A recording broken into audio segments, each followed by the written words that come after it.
Ladies and gentlemen, thank you for joining us here today. I'm, of course, Greg Guy. My name's Casey. And we will be presenting this week's episode of Banghead Financial.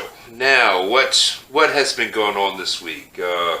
Basically, the only particular news of relevance, we'll say, is the FOMC and the Fed's decision to raise the interest rates by 50 basis points or 0.5%, bringing the total to 1% overall. And they concluded their meeting on the 4th of May. The other notes coming out of that is they plan on removing $9 trillion from the Fed's balance sheet. So basically they're forgiving the Fed's balance sheet? No. I believe that's, through like bond buying programs and so I assume that they're probably going to ramp or bond buyback programs rather. So they're probably going to ramp that up. Now there was talk of a 75 basis points for the month of May. However, in the press conference that Jerome Powell, the head of the Fed, held, he said that was not on the table and will not be on the table until more information is gathered. So either way, now if you don't know, the FOMC meets like every 6 weeks, and they decide basically the short-term economic policy as moving forward and everything.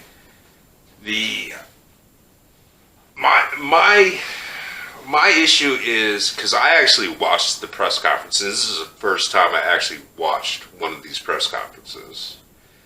It seemed like he may potentially be, leaning toward 25 basis points back on the table for the next meeting, which will be at some point, probably about middle of June.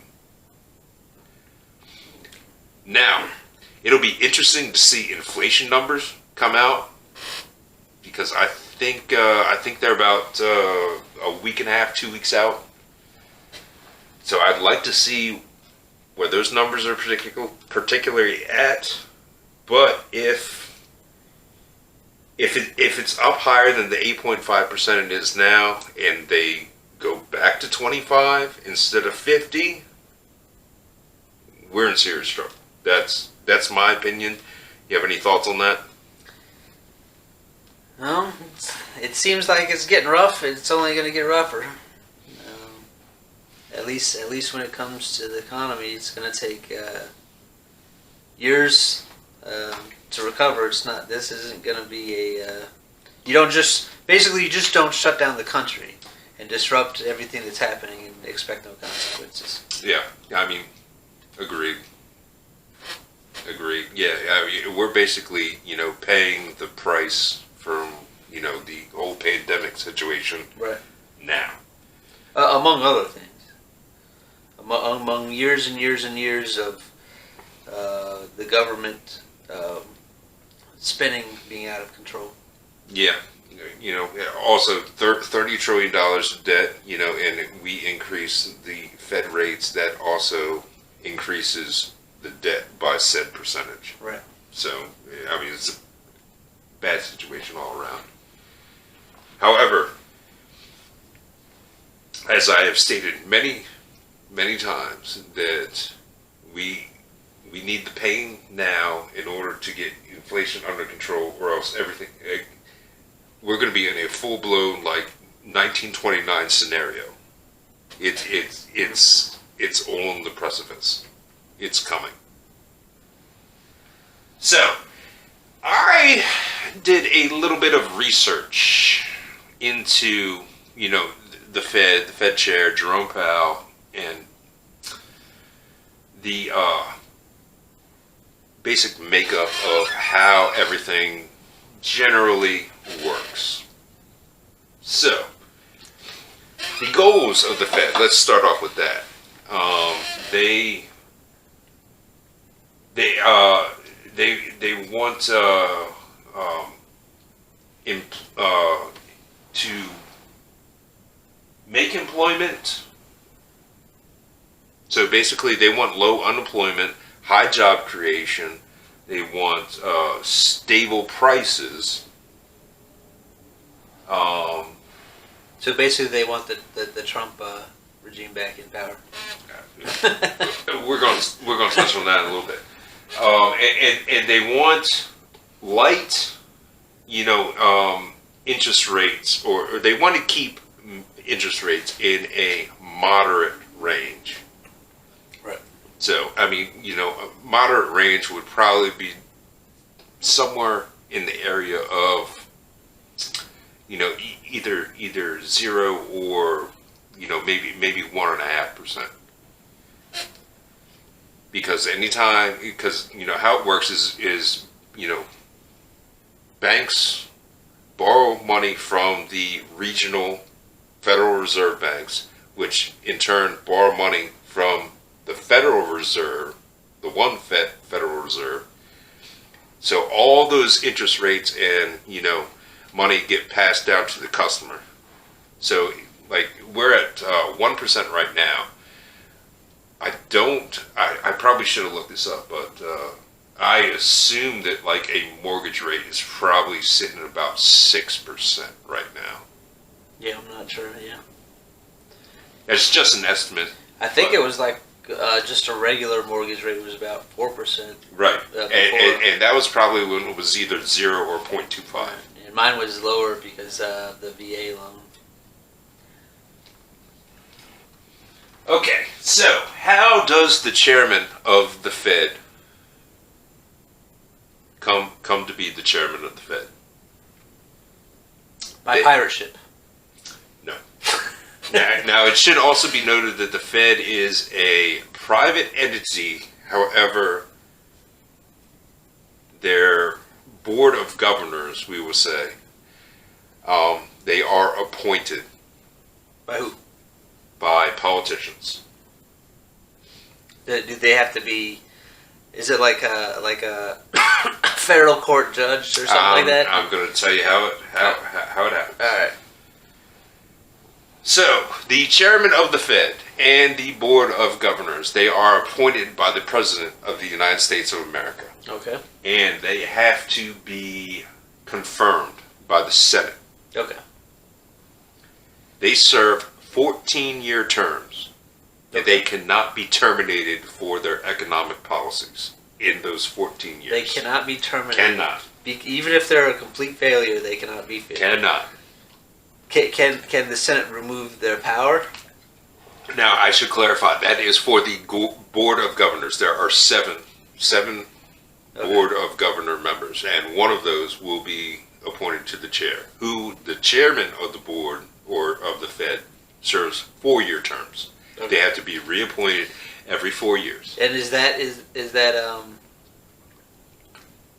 are they appointed by the president also? Is that yes. The chair? Okay. Yes, but still has to be confirmed by Senate. Right. Even though you're already on the board of governors, the chair is like a totally separate thing that has to be done every 4 years. So this is going to be important going forward. Where do the board of governors come from? They probably. I mean, I would assume most of them come, from the Treasury Department, because most. I mean, let's take the Jerome Powell. He was the Undersecretary of Treasury. Right. Then he got appointed to the Board of Governors and the Fed chair in 2018. Okay, so there's 14 Board of Governors, right? Or is there 7? I can't remember. There's 7. There's 7 Board of, okay. And they serve 14-year terms. Do we know, are they all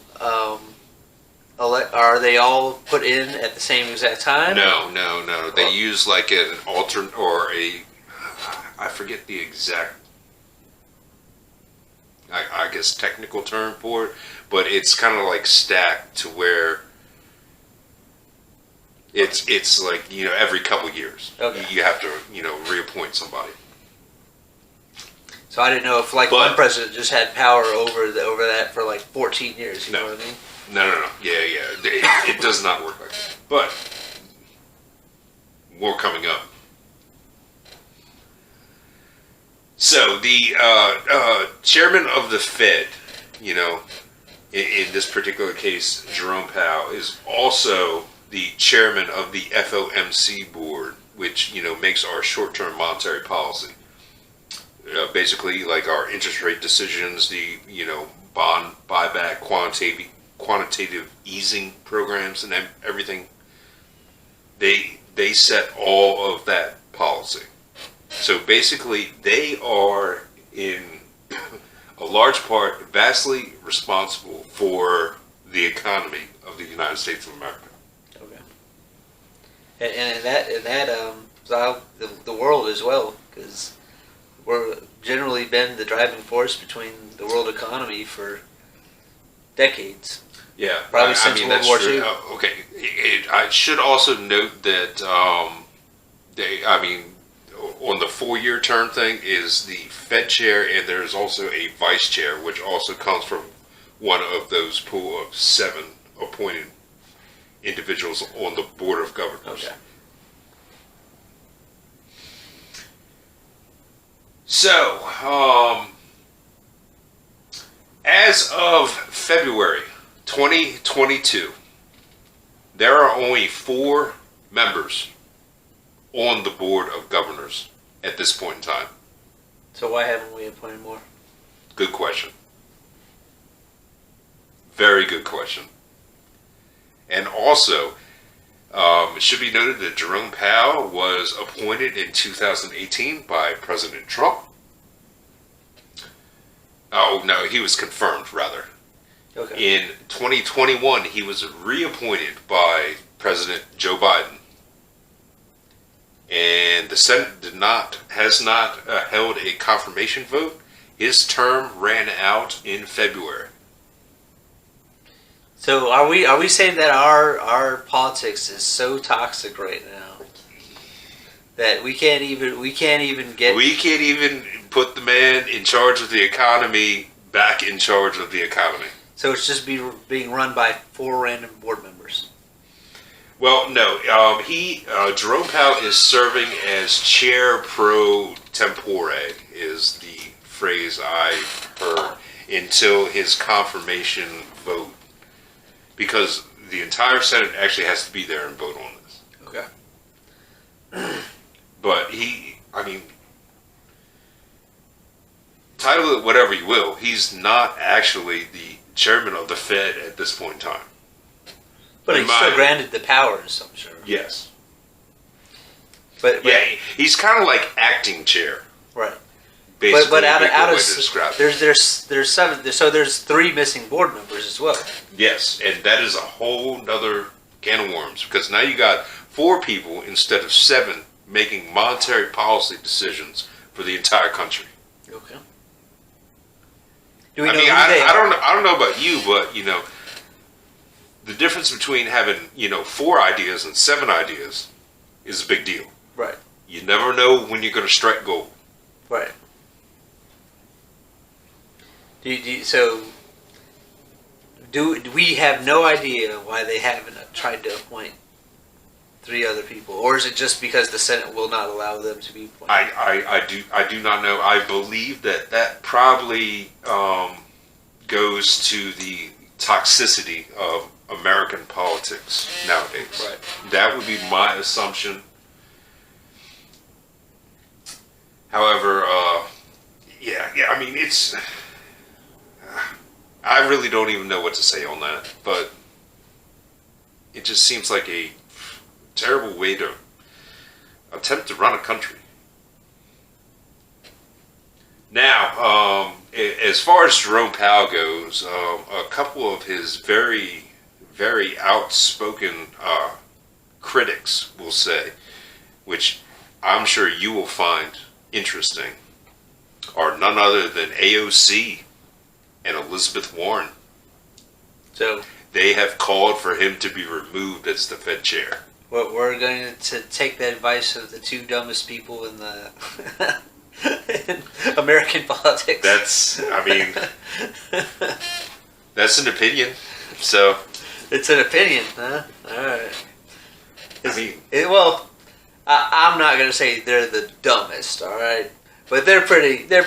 high up there, yeah. well, yeah. I was going to say low on the list, but as competent individuals. But, As IQ goes. yeah, so he entered that status on February 9th, the chair pro tempore of 2022, and I'm not sure. I don't believe that they have even convened a full session of Congress in order to approve the appointment, basically. So basically, this is how I'll break down. Trump appointed the man, got confirmed. Biden reappointed him, yet to be confirmed. But he obviously has outspoken critics on that particular side of Congress. I think a lot of people, there's going to be people out there that are looking for a scapegoat too, and he would be a perfect target for scapegoatism. I don't know. Okay, let's explore this option too. What if he doesn't get reappointed? He can't serve as chair pro tempore anymore. I don't even know if he can still serve. The problem he's is still that on the board of governors, but the problem is that if they appointed they somebody else, they only have a pool of 4 because you have to pick one of these 4 individuals that are on the board of governors right now instead of a pool of 7, which it is supposed to be. Well, what I'm saying is due to the toxicity of American politics right now, the Senate may just not approve any of them. I could see him not even taking a vote, especially until after the midterm elections. Right, that's true. It just goes to show that, They're all... the people, I'll say this, the people out there, you need to really pay attention to what your local politicians are doing, because they are bending us over every single chance they get.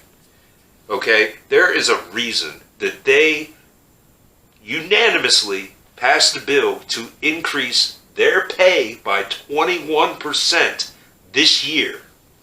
This year. I think they know what the inflation really is. Right. There needs to be a term limit.